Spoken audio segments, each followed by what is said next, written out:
கல்லாப்பட்டி நேயர்களுக்கு அன்பார்ந்த வணக்கம். இனி நம்ம பார்க்க போற காணொளி ரீமேக் திரைப்படங்களை பற்றி எத்தனோ காணொளி நம்ம சேனல்ல போட்டிருக்கோம். ஆனா இன்னைக்கு நம்ம பார்க்க போற காணொளியும் ரீமேக் திரைப்படங்களை பற்றி தான். 1985 வந்த திரைப்படம் ஹாலிவுட் மூவி பூஸ்டர் மில்லியன். இந்த திரைப்படத்தை பார்த்து அப்படியே சேம் ரீமேக் பண்ண திரைப்படம் 1997 வந்த திரைப்படம் மெகா ஹிட்டான திரைப்படம் சூப்பர் ஸ்டார் ரஜினிகாந்த் அவர் நடித்து அருணாச்சலம். இது ஒரு மாஸ் ஃபேஸ் ஆஃப். ரீமேக்ல என்ன different? Let's come back to the remake comparison. Video மறக்காம முழுசா ஸ்கிப் பண்ணாம பாருங்க. You'll be fired. Sign right here, son. You didn't do it. You purposely withheld a $20,000 deposit so that money would think he'd already spent it. I forgot to give her the receipt. That's all. It was a perfectly honest mistake. Gentlemen, is there any truth to this accusation? Totally preposterous. We're completely innocent. You are fired. 1985 அதாவது 1985 வந்த திரைப்படம் Hollywood movie booster million. இந்த திரைப்படத்தை பார்த்து எந்த விதமான மாற்றங்கள் இல்லாம சேம் ரீமேக் பண்ண திரைப்படம் 1997 ஹிட்டான திரைப்படம் அருணாச்சலம். இந்த திரைப்படம் ரீமேக்குக்கும் இதுக்கும் என்ன டிஃப்ரெண்ட் கேட்டேன்னா, திரைக்கதை டிஃப்ரெண்ட், ஆர்டிஸ்ட் டிஃப்ரெண்ட். இந்த திரைப்படத்தில் நம்ம என்னதான் இங்கிலீஷ் மூவியை பார்த்து சேம் அப்படியே ரீமேக் பண்ணாலும் சூப்பர் ஸ்டார் ரஜினிகாந்த் அவர்களுக்காக திரைக்கதையை மாற்றி அமைக்கப்பட்ட திரைப்படம் தான் அருணாச்சலம். இந்த திரைப்படத்தில் நடிகர் ரஜினிகாந்த், ரவிச்சந்திரன், வினு சக்கரவர்த்தி, பொன்னம்பலம், விசு, ஜனகராஜ், சத்யராஜ், ரம்பா, சௌந்தர்யா, வடிவரசி, அம்பிகா மற்றும் பல இந்த திரைப்படத்தில் எத்தனோ நடிகர் இந்த திரைப்படத்தில் நடிச்சிருப்பாங்க.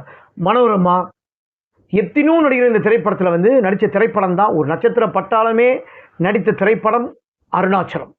இந்த திரைப்படத்தோட கதை, அந்த ஒரு பெரிய ஜமீன்தார் குடும்பம். அந்த ஜமீன்தார் குடும்பத்துக்கு வாரிசே பிறக்கலைன்னு சொல்லிட்டு அருணாச்சலம் ஈஸ்வரன் கோயிலுக்கு போயிட்டு அவங்க மண்டிடுறாங்க. அந்த டைமில் ஒரு பெரிய மழைலாம் பெய்யுது.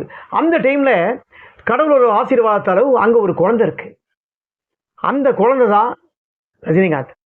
அருணாச்சலம் ஈஸ்வரனே கொடுத்த குழந்தைன்னு சொல்லிட்டு தான் அந்த பேருக்கு அருணாச்சலன் பேர் வச்சு, இந்த குழந்தை அதிர்ஷ்டத்தை பார்த்துட்டு தான் இவங்களுக்கு உண்மையான வாரிசே பிறக்குது. ஆனால் வடிவரசி, அதாவது ரவிச்சந்திரனோட அம்மா மட்டும் இந்த குழந்தைய அனாதான் சொல்லி எப்போ பாரு திட்டிக்கிட்டே இருப்பாங்க. இப்படிப்பட்ட ஒரு சூழ்நிலையில் இவர் அனாதன்னு தலைவர் ரஜினிகாந்துக்கு தெரிய வருது. அந்த மாதிரி ஒரு தெரிய வரும்போது நான் யாரு, என் அப்பா யாரு அப்படின்னு தெரிஞ்சுக்க துடிக்கிறாரு கதாநாயகன் ரஜினிகாந்த். அப்போ துடிக்கும் போது தான் ரவிச்சந்திரன் எல்லா விதமான கதையை சொல்றாரு. என் அப்பா யாரு நான் தெரிஞ்சுக்கணும், நான் அனாதை இல்லை அப்படின்னு சொல்லிட்டு சென்னைக்கு போறாரு. சென்னைக்கு போனதுக்கு அப்புறம் தான் தெரியுது இவங்களை விட ஒரு 3 மடங்கு பணக்கார தலைவர் ரஜினிகாந்த் அவர்கள். 3000 கோடிக்கு சொந்தக்காரன் தான் தலைவர் ரஜினிகாந்த். அவங்களோட அப்பாவும் கதாபாத்திரம் ரஜினிகாந்த். அதில் ஒரு நல்ல கருத்து சொல்லியிருப்பாங்க. எந்த ஒரு பொருளாக இருந்தாலும் சரி, எந்த ஒரு சாப்பாடு பொருளாக இருந்தாலும் சரி, எந்த ஒரு இதுவாக இருந்தாலும் ஒரு கட்டத்தில் பார்த்தீங்கன்னா நமக்கு செழிச்சு போயிடும். அப்படி தான் ஒரு ரூமில் அவரை போய் எத்துமே அடைச்சிட்டு சிகரெட்டு மேலே தான் அவருக்கு ஆசைன்னு சொல்லும்போது அந்த சிகரெட்டை ஃபுல்லாக பிடிச்சி ஊதுவார். அது சுருட்டு பிடிச்சி ஊதி தள்ளாங்க. அதுக்கப்புறம் வெளியில் வந்ததுக்கப்புறம் அவருக்கு அந்த சுருட்டு மேலே இருக்க ஆசையே தூளாக போச்சு. அதே மாதிரி தான் உனக்கு பணத்து மேலே எந்த விதமான ஆசை வரக்கூடாது. உனக்கு இந்த 3000 கோடி ரூபாய் கிடைக்கணும்னா இவங்களுக்குள்ள ஒரு பரீட்சை வைக்கிறாங்க. ஆனால் இவங்களுக்குள்ள டெஸ்ட் வச்சு நடத்தி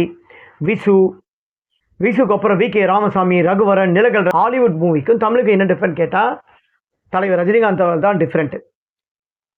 ஏன்னா திரைக்கதையை அப்படியே மாற்றி அமைக்கப்பட்ட திரைப்படம். இது நீங்கள் அந்த ஹாலிவுட் மூவி படத்தை போட்டு பார்த்தாவே எந்த அளவுக்கு ரீமேக்குக்கும் தமிழுக்கும் டிஃப்ரெண்ட் சொல்லிட்டு உங்களுக்கே டிஃப்ரெண்ட் தெரியும். இந்த திரைப்படத்தில் பாட்டு ரொம்ப பிரமாதமாக அமைஞ்சிருக்கும். தேனிசல் தெண்டல் தேவா அவர்களை இசையமைச்ச பாட்டு எல்லாமே நல்லாயிருக்கும். ஓப்பனிங் சாங்ஸ் அம்மாவை பற்றி பாடியிருப்பார். சிங்கம் புண்டு புறப்பட்டதே இருக்கும். எல்லா பாட்டும், இந்த பாட்டில் எதுவுமா குறை சொல்ல முடியாது. படத்தில் டைலாக் ரைட்டர் கிரேசி மோகன் ரொம்ப பிரமாதமாக எழுதியிருப்பார். வசனம்லாம் காமெடி தூள் பறக்கும். கிரேசி மோகன், செந்தில் அவர்கள் 2 பேரும் அவங்க ஒன்றா நடிக்கும் போதெல்லாம் ரொம்ப நல்லா இருக்கும். இந்த படத்தில் டைரக்டர் சுந்தர் சி ரொம்ப பிரமாதமாக பண்ணியிருப்பார். இந்த படத்தில் ஒரு முக்கியமான சம்பவம் என்னென்னா, இந்த திரைப்படம் தயாரிப்பு நம்ம ரஜினிகாந்த் தான் தயாரிச்சிருக்காரு. ஆனால் இந்த திரைப்படத்தை ஒரு 8, 10, 12 பேருக்கு பிரித்து குத்தாரு. இந்த திரைப்படத்தில் மனோரமா வந்து பிரமாதமாக வந்து ரஜினிகாந்தை பற்றி திட்டியிருப்பாங்க. அந்த திட்டம் கூட வந்து அவங்களுக்கு மன்னிப்பு கொடுத்து இந்த திரைப்படத்தில் ஒரு நல்ல கேரக்டர் கொடுத்துருப்பாங்க. இவர் படத்துக்கு நடித்தா தான் மறுபடியும் மனோரமா வந்து முன்னேற முடியும்ன்ட்டு எல்லா கம்பெனிஸும் இது பண்ணிட்டாங்க. இவரை இப்போ மனோரமாவுக்கு வாய்ப்பே தரமாட்டேன்னு சொல்லிட்டாங்க. ரஜினிகாந்த் இவங்களை மன்னிப்பு கொடுத்ததுக்கு அப்புறம் தான் இவங்களுக்கு எல்லாருக்குமே வாய்ப்பு கொடுத்தாங்க. அந்த மாதிரி இந்த படத்தில் வந்து நடிகை வந்து பன்னடை பாய் அவங்களுக்கு உண்மையிலேயே கால் வந்து ஹேண்டிகிராப் ஆகி அவங்களுக்கு உதவி பண்ணியிருக்காரு ரஜினிகாந்த். இந்த திரைப்படத்தில் எத்தனையோ டேரக்டர்ஸுங்க இந்த திரைப்படத்தில் வந்து இருப்பாங்க. அவங்க எல்லாருக்கும் வந்து இந்த திரைப்படத்தோட மொத்த வசூலையும் பிரித்து கொடுத்துட்டு தான் இருக்கார் தலைவர் ரஜினிகாந்த். அதாவது வசூல்னு சொல்கிறத விட இந்த திரைப்படம் அப்போல்லாம் எடுத்த உடனே அவுட் ரேட்டில் போட்டு எல்லாம் வாங்கிடுவாங்க. எல்லா திரைப்படமும் இந்த டிஸ்ட்ரிபியூட் ஆகிடும். அந்த மொத்த பணத்தை எடுத்து தான் தலைவர் ரஜினிகாந்த் அவர்கள் இந்த 10-12 பேருக்கு பிரித்து கொடுத்துருப்பார். அது ஒரு பெரிய விஷயம். இண்டஸ்ட்ரியில் வந்து யாருமே பண்ணாத ஒரு இதை தலைவர் ரஜினிகாந்த் அவர்கள் பண்ணியிருக்காரு. அது இண்டஸ்ட்ரிக்கு ஃபுல்லாக தெரியும். தலைவர் ரஜினிகாந்த் ரசிகர்களுக்கு எல்லாம் தெரியும். இந்த திரைப்படத்தை எப்படி ரசிகர்கள் தூக்கி வச்சு கொண்டாடினாங்கன்னு எல்லாருக்கும் தெரியும். இந்த திரைப்படம் வந்து இப்போ மறுபடியும் ரீரிலீஸ் பண்ணால் ரொம்பவே நல்லாயிருக்கும். ரீரிலீஸ் பண்ணணுன்ட்டு தனிப்பட்ட முறையில் எனக்கு கேட்டுக்கிறேன். ஃப்ரெண்ட்ஸ், இன்றைக்கி நான் கொடுத்த காணொளி 1985 வந்த திரைப்படம் பூஸ்டர் மில்லியன் திரைப்படத்தை பற்றி ரீமேக் கம்பாரிசன். நம்ம 1997 ரிலீஸ் ஆன திரைப்படம் அருணாச்சலம். இந்த 2 திரைப்படத்துக்கும் என்ன டிஃப்ரெண்ட்னு சொல்லி நான் கொடுத்த காணொளி உங்களுக்கு பிடித்திருந்தா மறக்காம கமெண்ட் பாக்ஸில் உங்கள் கருத்து வந்து பதிவு பண்ணுங்க. கல்லாப்பட்டி தமிழ் யூடியூப் சேனல் மறக்காம சப்ஸ்கிரைப் பண்ணுங்க, லைக் பண்ணுங்க, ஷேர் பண்ணுங்க. இதை விட ஒரு நல்ல காணொளியில் உங்களை மறுபடியும் வந்து சந்திக்கும் வரை உங்களை வந்து விடை பெறுவது நான் உங்கள் விஜி.